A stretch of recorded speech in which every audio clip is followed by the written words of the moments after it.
വലിയ ആഘോഷത്തോടു കൂടിയാണ് operation Numkhor customs ആരംഭിച്ചത്. ഭൂട്ടാനിൽ നിന്ന് കടത്തിക്കൊണ്ടുവന്ന വാഹനങ്ങൾ പിടിച്ചെടുക്കുക. അതിൽ ഭൂരിപക്ഷം വാഹനങ്ങളും കേരളത്തിലാണുള്ളത്.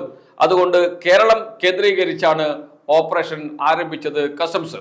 30ഓളം വാഹനങ്ങൾ പിടിച്ചെടുത്തു. 300ഓളം വാഹനങ്ങൾ കേരളത്തിലുണ്ട് എന്നാണ് കസ്റ്റംസിന്റെ കണക്ക്.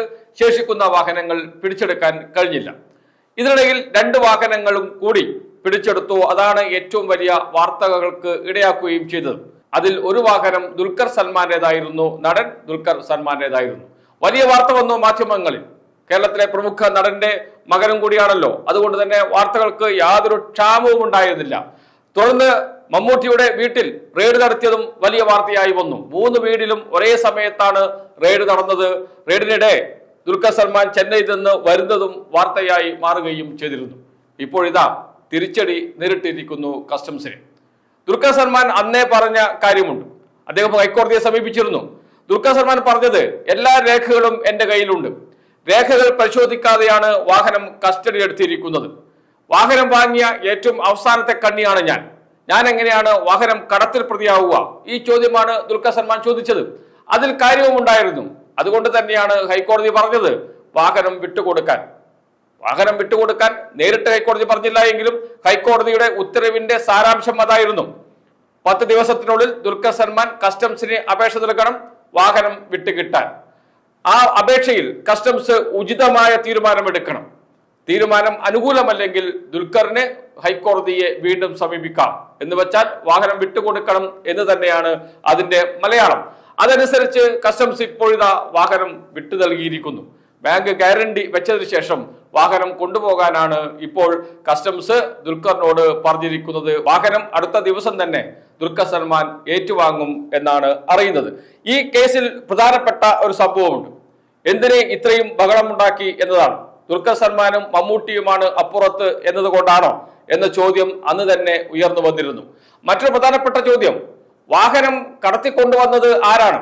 ആ ഉറവിടത്തെക്കുറിച്ച് അന്വേഷിക്കാതെ, വാഹനം കടത്തിക്കൊണ്ടുവന്ന ആളെക്കുറിച്ച് അന്വേഷിക്കാതെ, ആദ്യമായി ഇന്ത്യയിൽ വാഹനം രജിസ്റ്റർ ചെയ്തത് ആർക്കാണ് അതേക്കുറിച്ച് അന്വേഷിക്കാതെ, ഏറ്റവും ഒടുവിലത്തെ കണ്ണിയെ കുറ്റക്കാരനാക്കി ചിത്രീകരിക്കുന്ന കസ്റ്റംസിന്റെ നടപടി, അതാണ് രണ്ടാമത് ഏറ്റവും കൂടുതൽ ചോദ്യം ചെയ്യപ്പെട്ടതും ചർച്ച ചെയ്യപ്പെട്ടതും.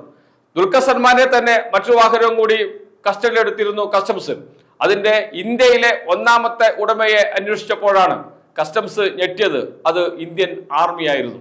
ഭൂട്ടാനിൽ നിന്ന് കൊണ്ടുവന്ന വാഹനം എങ്ങനെയാണ് ഇന്ത്യൻ ആർമിക്ക് രജിസ്റ്റർ ചെയ്ത് നൽകുക? ഭൂട്ടാനിൽ നിന്ന് എങ്ങനെയാണ് വാഹനം കൊണ്ടുവരാൻ കഴിയുക? അതിർത്തി അത്രയും സുരക്ഷിതമല്ലേ?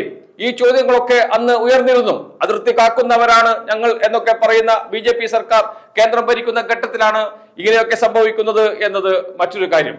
അതുകൊണ്ട് തന്നെ രാഷ്ട്രീയമായി വലിയ ചോദ്യങ്ങൾ ഓപ്പറേഷൻ നുങ്കോറുമായി ഉയർന്നു വരികയും ചെയ്തിരുന്നു. അതുകൊണ്ട് തന്നെയായിരിക്കണം ചിലപ്പോൾ വാർത്താ സമ്മേളനം പകുതിക്ക് വെച്ച് നിർത്തേണ്ടി വന്നത്. കസ്റ്റംസ് കമ്മീഷണർക്ക് മുകളിൽ നിന്ന് വിളി വന്നതിനെ തുടർന്ന് ഈ വാഹനക്കടത്ത് കൃത്യമായി അന്വേഷിച്ചാൽ ചെന്നെത്തുക ഉത്തരേന്ത്യൻ ഗോസ്വാമിമാരിലായിരിക്കും എന്ന കാര്യത്തിൽ സംശയമില്ല.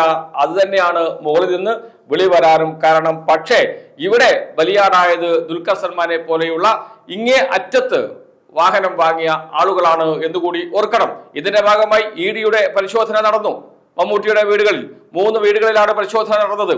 അന്ന് അതേക്കുറിച്ച് ഒരു പ്രതികരണവും നടത്തിയിരുന്നില്ല മമ്മൂട്ടിയോ അതല്ലെങ്കിൽ ദുൽഖർ സൽമാനോ.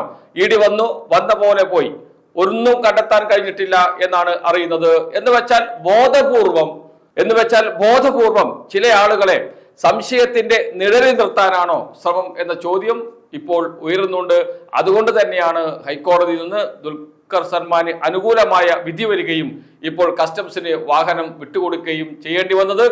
ദുൽഖർ സൽമാനെ സംബന്ധിച്ച് ആശ്വാസകരമാണ് എങ്കിലും കസ്റ്റംസിനെ സംബന്ധിച്ച് അത് വലിയ തിരിച്ചടി തന്നെയാണ്. വാഹനം കസ്റ്റഡിയിലെടുക്കുന്ന സമയത്ത് തന്നെ രേഖകൾ പരിശോധിച്ച് ഉറപ്പുവരുത്തിയിരുന്നുവെങ്കിൽ ഇത്തരമൊരു നാണക്കേടിലേക്ക് കസ്റ്റംസിന് പോകേണ്ടി വരുമായിരുന്നില്ല.